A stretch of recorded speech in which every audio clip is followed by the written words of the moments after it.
Scariest was camping with my wife when a windstorm blew up.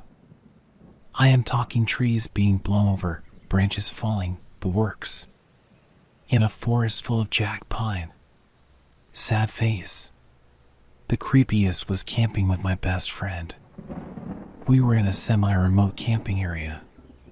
Drivable usually to get to it, but definitely only with a 4x4. It was a semi-maintained camping area, as in there were a couple of fire pits, a few rotten picnic tables, and a run-down outhouse.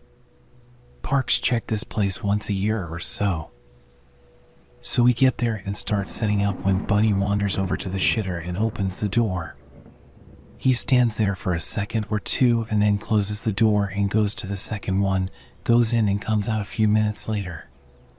He comes back to me and says, "Go check out that first one." I assume someone shit on the floor or an animal got stuck in there and died or something. Nope. 3 full backpacks. And I am talking big bags. Like the bag I have that size I use for week-long trips. So we are nosy. We open them up. 2 are full of good quality gear. Nothing unusual. The third is full of skittles. Bulk bags. Small bags. Regular. Tropical. Sour.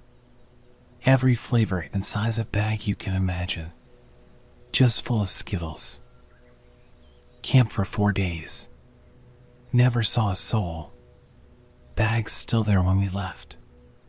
We let the COs know when we got to civilization. Who left all that gear? Why did one person pack 80 liters of Skittles? Don't know. But it was weird. Oh. Another scary one. Dog and I were backpacking. Spur of the moment overnight trip. Wasn't far off the road or anything. So I just have a tarp up as a small shelter. Small little fire.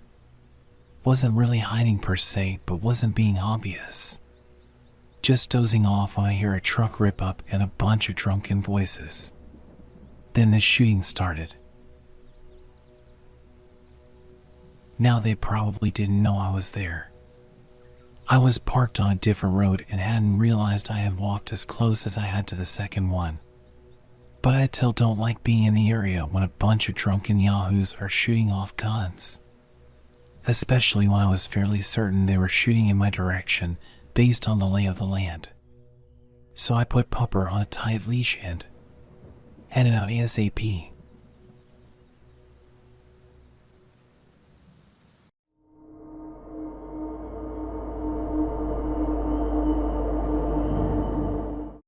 Went on a group camping trip in the middle of nowhere, Arizona, only to awake and hear something sniffing the outside of our tent.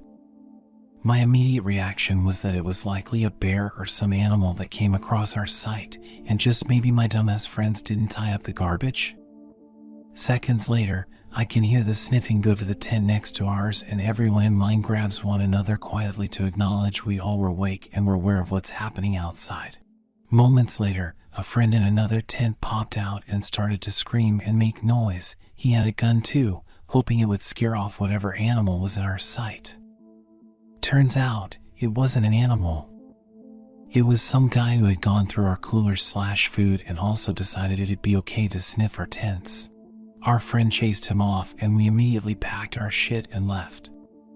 Edit. Alright, since this is floating at the top, I thought of a second creepy camping story. A year after the above incident, my dumbass friends and I went back to the nearby area, thinking what we encountered was a one-time incident. This time, we thought we'd outsmart any possible creepers, and instead of camping in our tents, we all slept in the beds of our trucks and SUVs. 'Cause they can't possibly sniff a Toyota Tacoma. Anyways, it's the middle of the night. I'm passed out in the back of my SUV when I suddenly feel a bright light on my face. Naturally, I would have woken up, cussed and asked who was doing that. However, I instantly knew to pretend to be asleep and not let the individual know I was awake. I laid there next to my girlfriend, hoping she would do the same as I, and I kept an ear out for any unusual sounds, like sniffing. All I could hear was a friend snoring by the campfire. After the light left my car, I heard the person walk to the next truck and shine his light on my friends in there. I slowly looked up and it ended up being some older guy, just standing there staring at everyone while they slept. I waited until he left the campsite and I busted my ass out of that truck and woke up my friends, most of which had also been pretending to sleep, and realized what was going on.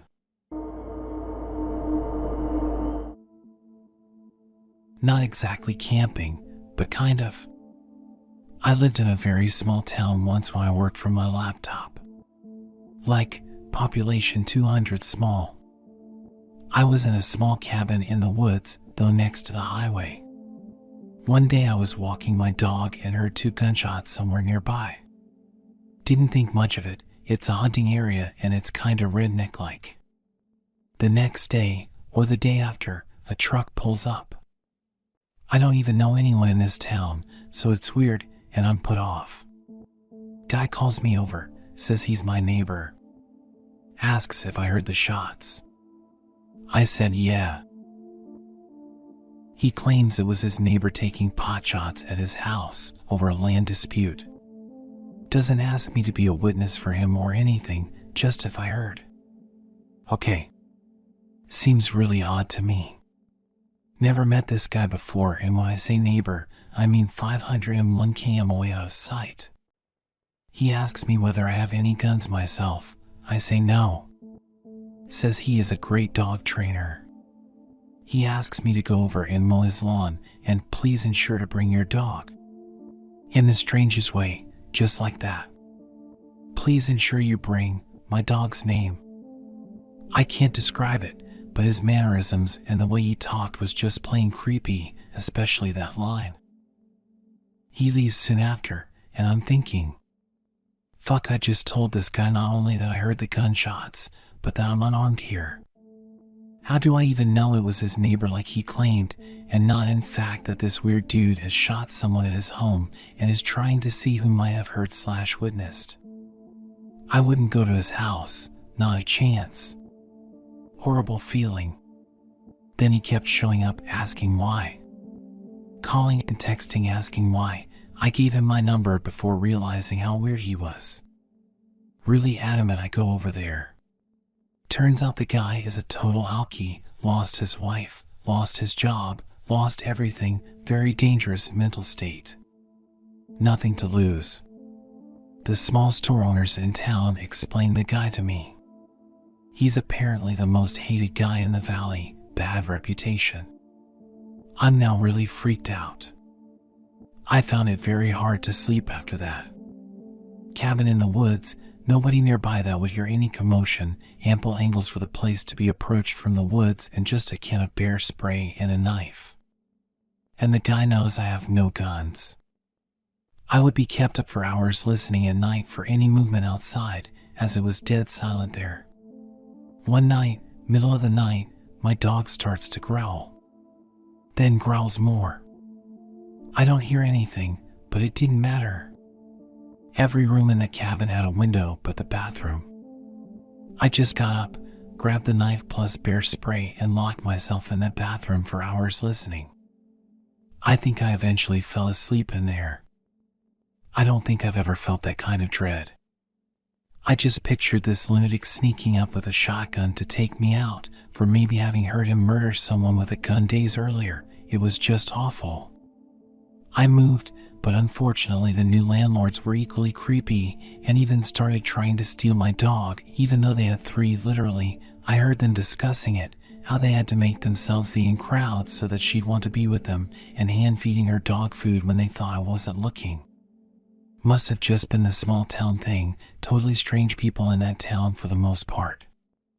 They went to market one morning. I packed all my shit into my uninsured van with no license, and my pup, and bailed that town and never looked back. Good God, it was hills of eyes shitmates, I'm telling ya.